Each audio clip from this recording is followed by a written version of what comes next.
Hi, everybody. It is Jen Ockman. Happy Wednesday, Wellness Wednesday. And I am so happy that you're here with me on the second episode of Modern Midlife Women Live. And today I am so excited to introduce my special guest. We have the beautiful Mandy White Eskelin here with us. She's absolutely fantastic. And I know she's going to drop some amazing golden nuggets for us today. She is a former celebrity fitness trainer. She is also a pro fitness competitor, as well as a certified gut health expert and a certified holistic coach and nutritionist. So thank you so much, Mandy, for being here with me today so we can have a terrific conversation about all things menopause. Welcome. I love it. Thank you so much. I'm so excited to be here, dive in, provide a lot of value and education, because I just feel like when you and I have talked before, just women just don't know. They're lacking so much education and they're confused. And I just hope that today we can provide lots of value that they can take away and truly feel their best. Absolutely. Absolutely. And you're right. And I think there's a lot of separating fact from fiction, what's myth, what really works versus what is something that's fad and potentially harmful to your hormones and your metabolism. So today, everybody, how I have structured this episode is Mandy and I both get a lot of questions when we talk to women, when we go on other podcasts, when we're in our groups. And so we want to respect your time. We've allocated 30 minutes today. So I picked 3 questions that Mandy and I are both going to chat about, offer our perspectives on, and hopefully give you some great things that you can not only learn from and ask yourself the question, hey, does this apply to me? But then also maybe start doing something today so that you can get into action, so that you can feel your best and feel healthy. Now, for those of you who have joined us today, I'm so excited. Hey, Nina, thanks so much for joining. I would love for you to put both where you are joining from, what streaming platform, and then also if you have a particular question or concern, please write it in the chat. We're going to save time at the end to answer any questions that do come up. And then I'm also going to remind everybody how you can find myself, how you can find Mandy if you want to ask us some more questions. So again, thank you guys so much for joining. And with that, I'm going to kick off with the very first question. So why does what I used to do to lose weight not work anymore in midlife? Wow, Mandy, I know you must hear this all the time.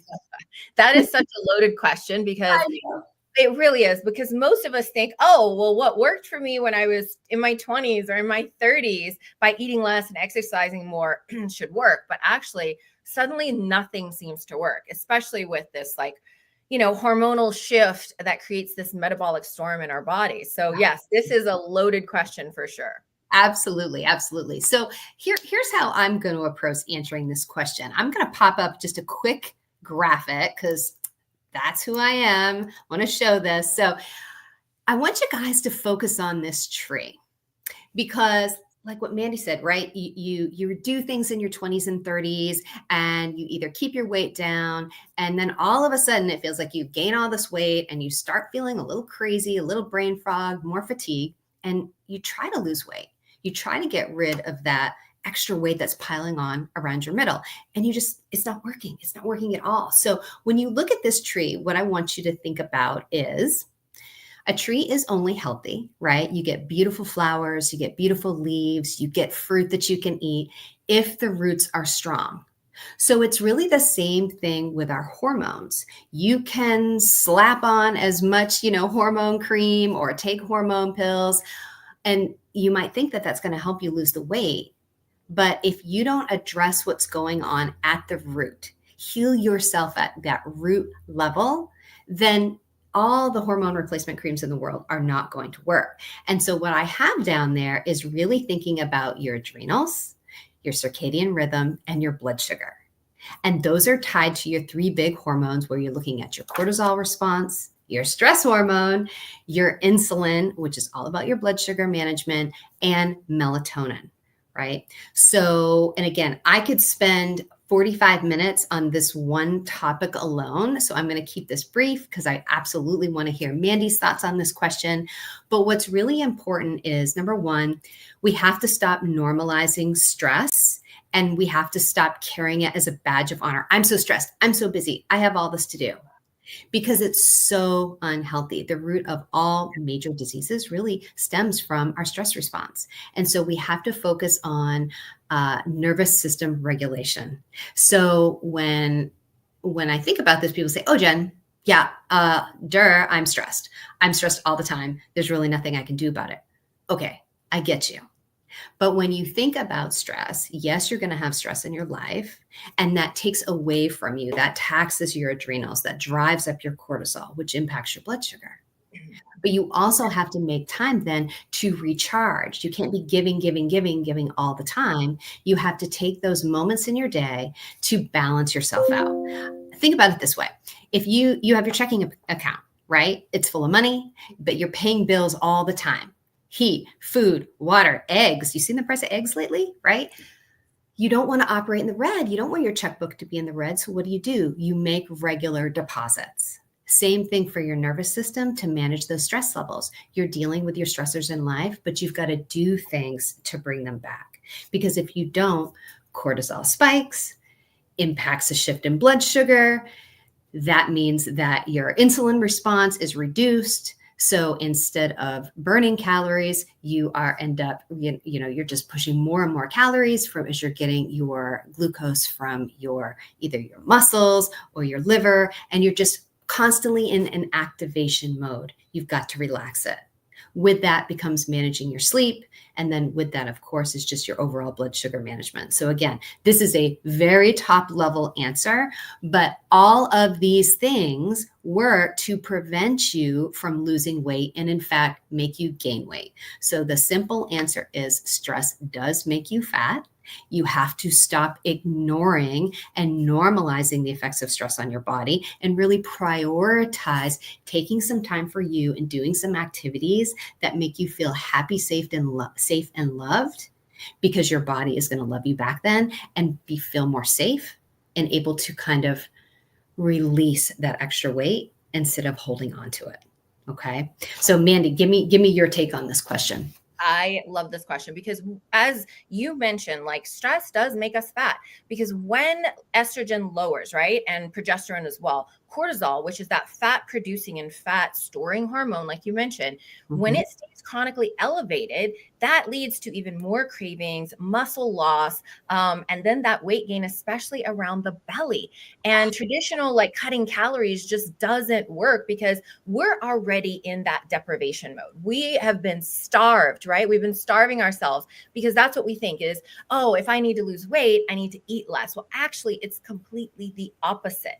It's more important at this time to eat a more balanced meal where you're balancing your plate with protein, fats, and healthy carbs. And carbs, I'm talking fruits and vegetables, not like breads and pastas and stuff. But when we learn to balance our plate, right, now that goes into the blood sugar stabilization that you're mentioning. Also, our body isn't internally in this stress that it's already under with all these hormonal metabolic storm that's going on. When that happens, I know this might sound crazy, but I like to play around. When we're starving ourselves, like we think we need to do, or we've been told to do, eat less, eat less calories, calories in, calories out. It doesn't work that way anymore, especially in women over 40. So what happens is your body internally is like pissed at you. It's like, she's not feeding me. I'm just going to store everything she eats as fat. And then it's like, okay, fine. So what's the opposite of that? By learning to balance your plate and balance blood sugar and making protein a priority on your plate, which we can touch on that in a second. But when you do that, now you're giving your body everything it needs instead of starving it. And then your body's like, okay, she's feeding me, so let me burn this off. Okay, she's feeding me again in like 3 to 4 hours. Let me hurry up and burn this off. And then we can truly take control of our metabolism and have that shift to where our body goes from fat storing to fat burning mode and keeping the muscle. And the important thing is muscle burns fat. People don't realize that. Muscle burns burns fat. Cardio is not going to burn fat. It actually raises your cortisol levels. And that is going to actually eat away at your muscles. So when we prioritize, especially over the age of 40, when we can prioritize strength training and weightlifting, which ladies, by the way, let me tell you a secret.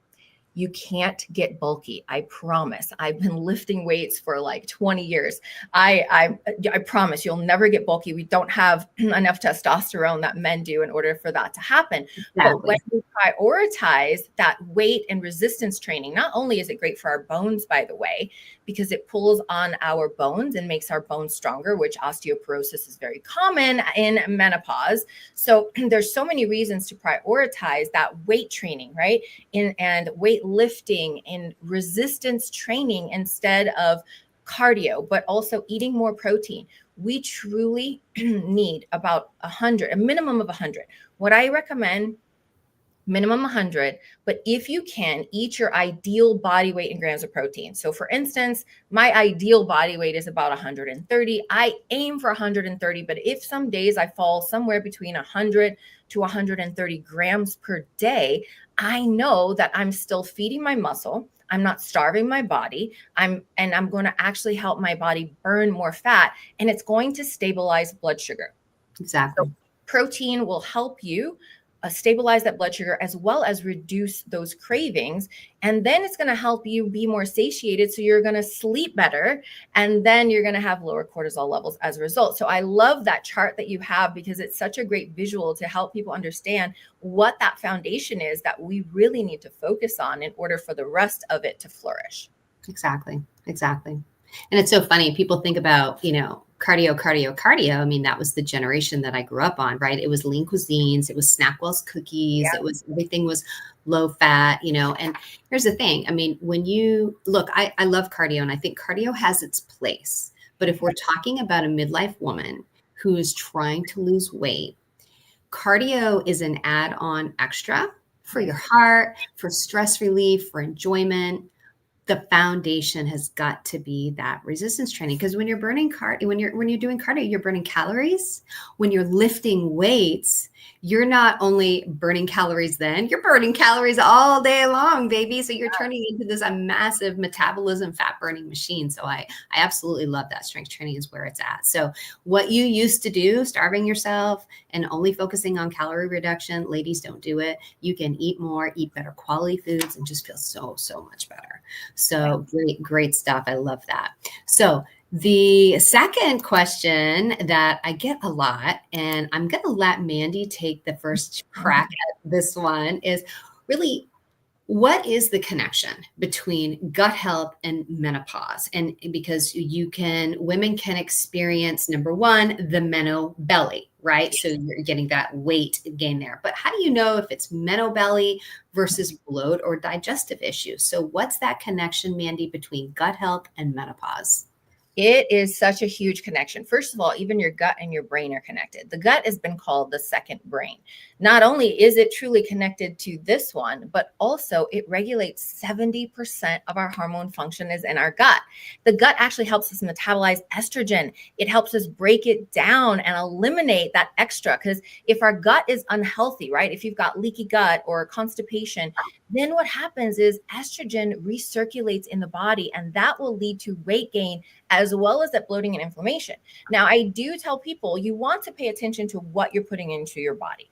And most of the time, if you're putting processed foods into your body, it is going to cause more bloating and more inflammation in your gut, which then in turn throws off your hormones. So the crazy thing is even low estrogen will throw off gut bacteria, but also eating processed foods will alter that, and that will increase those hormone symptoms and that weight gain. Like if your digestion is sluggish, right, that is going to not only give you brain fog. I know that might sound crazy, but brain fog truly comes from your gut. Most people don't realize that. So to me, if I have brain fog, and it's funny because like if I eat something unhealthy like Super Bowl Sunday, oh my gosh, that evening and the next day, I could tell my brain just was not functioning. And I knew it was because of the foods that I chose to eat. But I'm very body aware, and I challenge women that are watching this, be aware of how the food makes you feel, right? How does that make you feel? Because you're also going to get that brain fog and you're like, okay, and then digestion doesn't work properly. You feel more bloated. And the important thing is the microbiome also changes our mood and our sleep, which is most people don't understand that because there's over 50% of our melatonin that you talked about that's produced in our gut. So let's go over what's produced in our gut real quick and why this is so important. We have 90% of our serotonin is produced in our gut, which is what makes us feel happy. We have 50% of our dopamine, which makes us feel motivated. That's produced in our gut, 50%. We have 50% of our GABA that is produced in our gut, which makes us feel less anxious. We also have 70% of our immune system and 70% of our hormone function that is all produced and regulated through the gut. And so the more cortisol is raised, that stress hormone, that's going to also destroy that good gut bacteria, leading to inflammation. So when we don't realize like how many factors play a role right here in our gut, that is so, so important, that does affect how we feel, our mood, our cravings, our brain fog, our level of focus, our motivation, and our metabolism. All of that is in our gut. And people don't realize that what they're putting into their body is truly going to affect that menopause belly, the brain fog, and all of those things. So it's really crazy how that connection happens between what's going on in our gut and our hormone function. Oh my gosh, absolutely. Absolutely. And, I read a interesting statistic last year when I was looking more into gut health issues for myself and one of my clients. And it was really, really sad in saying that a majority of people who are depressed and are given antidepressants, they're not getting their gut health checked. So instead of being stuck on Prozac or something, a very, powerful pharmaceutical, if they just address their gut health, they could probably take care of a lot of the issues that were going on with their depression, with their mood, with their, however things are going. So one of the things, like Mandy made an excellent point, said, be aware of how food makes you feel.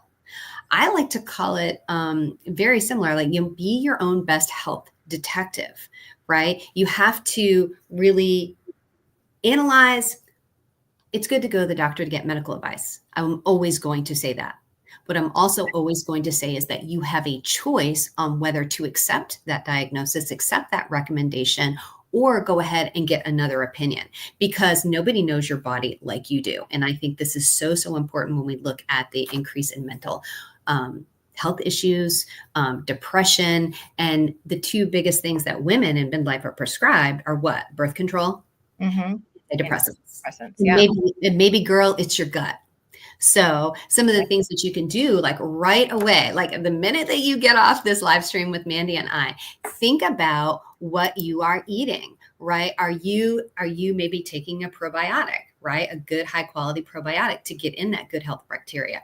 Are you chewing your food thoroughly? When you're sitting down to eat, if you're all keyed up, if your sympathetic nervous system is all activated, that shuts down everything to do with digestion. So you're not going to be digesting your food well. So you're not going to be getting all the nutrients out of your food that you need, right? A lot of my clients who are highly stressed, I actually recommend that they use some sort of a digestive enzyme supplement with their meals, as they get going, as they work through this piece.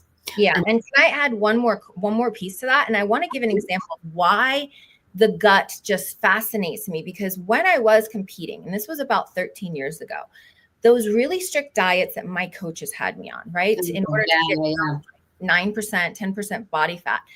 I didn't realize back then, again, this was 13 years ago. So this is like in my late 30s. I didn't know the toll that it was taking, not only on my digestion. I ended up in the emergency room twice with severe bloating, and doctors, I fell over in the gym from the pain. And so the doctors, they were like, well, you're not allergic to anything. And I'm like, but I'm telling you, there's something wrong. And that's when I decided to go to holistic nutrition school, because I needed to figure out, all right, well, doctors don't really know what's going on. They're like, you're not allergic to anything. So I became my own health advocate, and I put myself through nutrition school, holistic nutrition school, and became a certified gut health specialist because I needed to heal my own body. But what I didn't realize at the time was I had metabolic burnout. I had hormonal imbalances. I didn't have a period for 12 months. I messed up my hormones so bad by those really crazy diets. And then I had also depression that doctors did not at that time pinpoint to my digestive issues. They tried to put me on antidepressants. I said, absolutely not. Yeah. And that's why I went into the gut health specialty now. And for the last 10 plus years, helping people heal their gut, because it does tie to that mental wellness and our hormone function. And so that's one of the reasons I'm just so passionate about the whole gut and gut brain connection and hormone that ties into that, because I dealt with that. And it threw me into a lot of hormonal issues at a very young age that I didn't need to deal with. But that's why I don't recommend, those crazy diets or those skipping meals or that starvation stuff. It doesn't work. It's actually going to backfire and cause more hormonal imbalances in your body, as well as slowing down your metabolism. Oh my gosh. Absolutely. Absolutely. And, I love that part of your story, because so many of us get into the functional health, the holistic health realms, because first we're trying to heal ourselves, because whatever we've been told by our doctors, for me, it was birth control. I was on birth control for a really long time. I asked if I should come off it. They said, oh no, everything is fine. When I decided to just go off it, they're like, okay, finally, oh, if you really want to go off it, just go off it.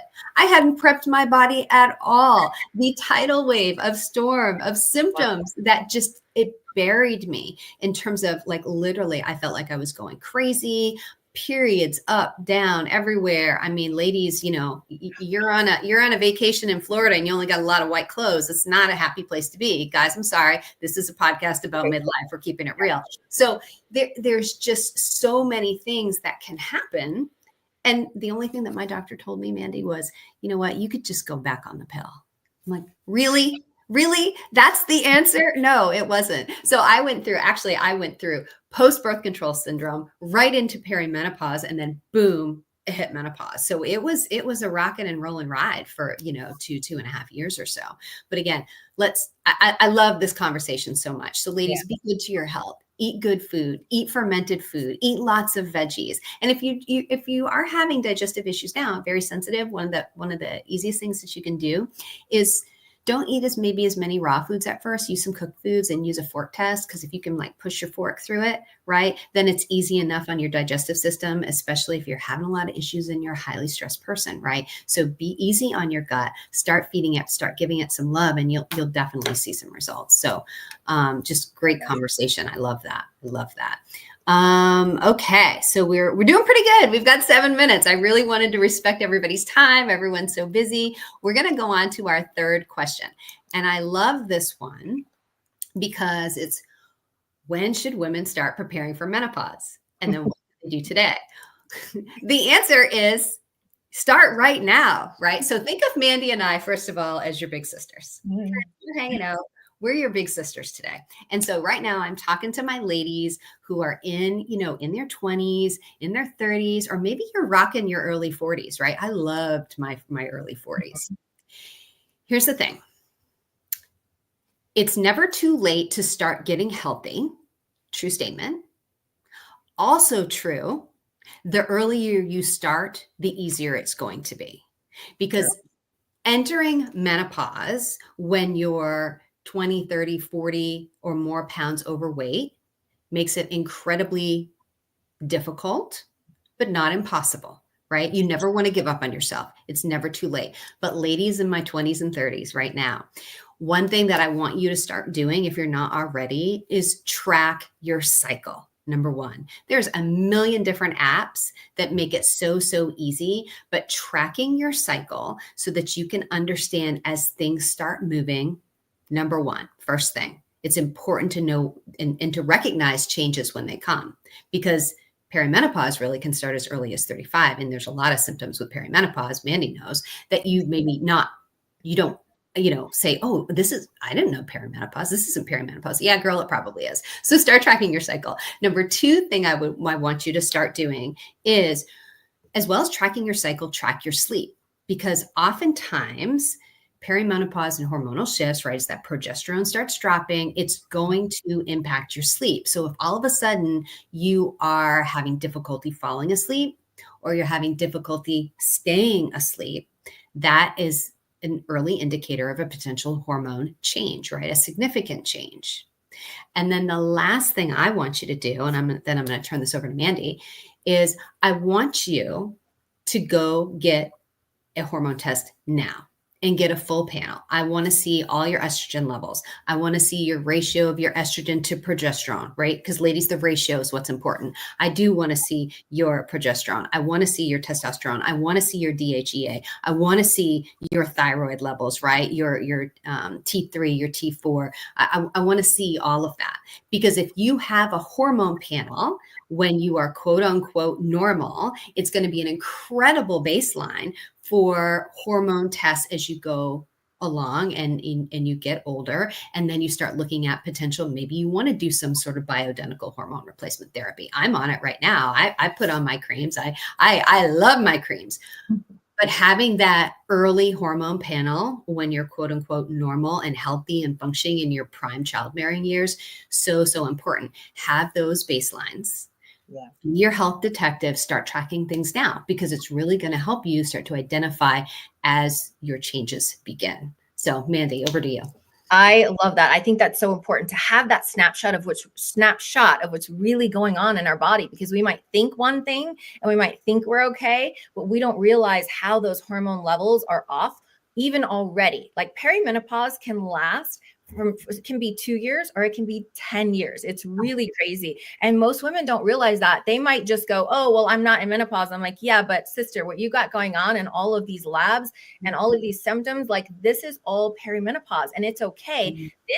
This is the part where you're talking about, we want to prepare. We don't want to just wait until it's like too late and try to play catch up, because it's way harder. If we are aware, and annually, I ask my doctor every year, can you please order me another full hormone panel, because I want to compare it to last year to see what's changed. What do we need to tweak? And I just think that's so important for women, and doctors may not even offer it to women. And I've ran into that a lot. Well, my doctor won't do one. Well, then I've even seen home ones, but I think even at some places you can do it yourself, like order it yourself. But again, try to figure that out, because you want to know what's going on. Find someone who can help you read it and then compare the two, because you might go, oh, that explains a lot. Now I get why I feel this way. Now I get why I'm not sleeping and I wake up with night sweats. Now I get why my libido has plummeted. Now I get why my cravings are through the roof. Now I get why I'm even moodier. And at least that gives us a snapshot of what's really going on. And there are natural or bioidentical ways to do it. Just like you said, like, man, going on birth control is not the answer. There are so many other natural or bioidentical ways that we can support that hormone function, but don't wait. I mean, and yes, and if your doctor is telling you to go on birth control, or if your doctor is telling you, oh, well, you're not in menopause, so it doesn't matter. You're still having your period. It doesn't matter. Stop and go find another doctor is my recommendation. Go find someone who's going to be an advocate for you and say, I want someone who understands what I'm going through. I just found a new female, and she is all about bioidenticals, and she really gets this whole, she's like, yeah, I get it. You look at food and you gain weight. I'm like, yeah, isn't that crazy? So to be able to have those holistic conversations with a doctor that truly gets it, they're out there, and there really are, or practitioners like yourself. I have to say, like, I think it's amazing that there's practitioners like you who can take those reports, right, and be able to read them and make those recommendations on a holistic, natural level. And so that we can truly help other women and serve them to like feel their best now, not waiting until it's, full blown menopause. And you're like, what do I do now? I have zero hormones in my body, because there's other health factors and health risks that happen with, that low estrogen and low testosterone. There are actual health risks with your heart and with your brain and so many other things that people don't realize are tied into our hormones. So we need to know what's going on. We need to be aware of that. Absolutely. I mean, our hormones are really our fountain of youth. And I saw a quote the other day, or it was another functional practitioner, and she said, she goes, if men had to deal with menopause, hormones would be in the water, right? She's like, forget fluorine. She's like, we'd have estrogen in our water. I'm like, girl, I hear you. I'm like, absolutely. That is so true. But you said something really great that I love. And it's talking about kind of where you're at with ranges. Oh, if you're not already in menopause, there's nothing you can do. One of the best things. So Mandy is right. So I can help women get in-home functional lab tests and hormones, gut health tests, yeast, candida, all those wonderful things. So that's part of what I do. Now, I'm going to give you an example. I'm going to talk about type 2 diabetes versus insulin resistance or higher blood sugar. It's not just a discrete yes or no. I either have type 2 diabetes or I don't. There is a range that you can look at in terms of your insulin response. And what the great thing about the functional labs, for example, that I provide is that you can see that range. So if you are trending towards type 2 diabetes, but you're not there yet, then great. Part of your plan is going to be, how can I bring that back down before something happens and I actually get the quote unquote disease? Right? Same thing with your hormones. You're trending one way or the other. So what do trends do? Trends give us information so that we can take action. So being a health detective, knowing what your own labs are, or even just being able to identify and speak to somebody about your symptoms and putting together a plan in place, it is never too early to do that. Never. Because the earlier that you take control and responsibility for your own health and realize that it is truly an investment, the better off you are going to be. And this ride that you take through perimenopause, through menopause, is going to be so much easier. You have a great chance of avoiding the hideous night sweats that I encountered. I mean, ladies, there is nothing worse than waking up a couple times a night and having to change your nightgown and put down a towel. And you don't want to wake up your husband or your partner, because you're just like, oh my gosh. These things, menopause shouldn't be so difficult. This transition, we deserve to go through it with some grace and with some ease and with knowledge and support. And I'm so happy, menopause is having a moment. We're having these conversations. Seek out the advice. Talk to Mandy, talk to me, talk to somebody. Yeah. And when you're comfortable with them and you're like, yeah, you know what, that makes sense. Start taking action. Don't wait. That's the answer to number 3 is don't wait, start. And your big sister Jen and your big sister Mandy are saying, start now, 25 and 30, be aware, get your baselines. Mm-hmm. I love that. That's so important. And it is. And you hit the nail on the head. This has absolutely been a blast. I'm happy to answer any questions. I love when people reach out to me because truly educating people is what I'm the most passionate about, and really just helping them understand, because there's so much misinformation. There's such outdated information available to people that, now to have someone and like yourself or me that can truly just educate and help guide them as to, hey, maybe try this first, or, go get this done. And just to have that kind of support is really important for us women, because we're not alone. We're not going through this alone. Okay. You are not alone. And that is so important. And make sure you surround yourself with women who are supportive, who are empowering, who are really trying to lift you up, because we can have our moments that it does not feel good and you feel lost and overwhelmed. And that stress is really getting to you, and like, look in the mirror and like, whose body is this? Like there's so many, but you're not alone. There's millions of women that are going through this, but just have that support around you is really important. Absolutely. I love that. And speaking of support and having women around you, there are options, right? One of the things that I've, if you followed me for a long time, you know that I have a 90-day program for women that's one-on-one. But what I'm really excited about is that I did launch a new hybrid membership group coaching program. I launched it in January, and it's just a great way for you to not only learn from somebody who, yes, is educated and certified and has experience and has felt what you felt and lived through it, but then also to hear other women's experiences and be there, because I think that a lot of women do feel alone and isolated and embarrassed to talk about these things. And so whether it is reaching out to someone like me who has a membership, reaching out to Mandy, reaching out to anybody, just reach out, because you don't have to be alone through this. Every woman in the world is going to go through this at some stage in their lives. We have to be able to have these conversations. We have to be able to get help. So, thank you so much. I know we've got some more people who've joined. If you did join live, like Nina, I see you. I have a free resource that I am going to go ahead and send you. It is a resource about menopause, and it gives you just some great quick tips on symptoms that you might be having, some foods that you can be eating, some meals you can have, some foods to limit because you can still enjoy them, but maybe not as much. You don't want to trigger symptoms.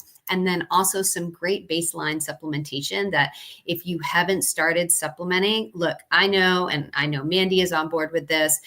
Supplements have a place. Some are essential because our body is not creating them anymore. Some are additional because we're not, creating them as much, or we're not always getting them from the foods that we eat because let's face it, our food supply is crap. And that's why I'm super happy that we have RFK as our new leader here. Yeah, let's go after some of these bad foods and additives. But again, this is a free gift from me to you just to kind of get you started. I will go ahead and send this to you, Nina. And Nina, I've got a question here. What do you do when you have several autoimmune, hot flashes, celiac disease to do for my gut and losing weight? Nina, that is the first thing that you need to do is have a conversation. And I know actually you and I have one scheduled for next week. And we're just going to do an assessment, and then we'll put together a plan and make that plan customized for you and move forward. But it's the general answer I would give to that is important to look at the biggest pillars of health, right? It's the food that you're eating. It's the water you're drinking. It's the sleep that you're getting, the air that you're breathing, the movement that you're doing. All of these things play into a holistic health solution for any women. And then specifically for autoimmune or celiac, then of course, avoiding foods that give you sensitivities, triggers, etc. So we'll get into that next week for you specifically, Nina. Mandy, anything you want to add to that? Yeah, I really appreciate that. You're going to be doing a consultation. I'm just going to hold you completely capable. I know care of. I am not. You got this, girl. But you know what? I'm going to always jump on. If you're like, hey, Mandy, I'm doing a call with Nina, I'm happy to jump on and give some gut advice to healing the gut, because obviously that is the foundation of all of it. Is how do you heal your gut in order to, you can even reverse autoimmune and lose the weight and balance your hormones all from the gut. So of course that's my passion. So I love that, Nina, and great question. Perfect.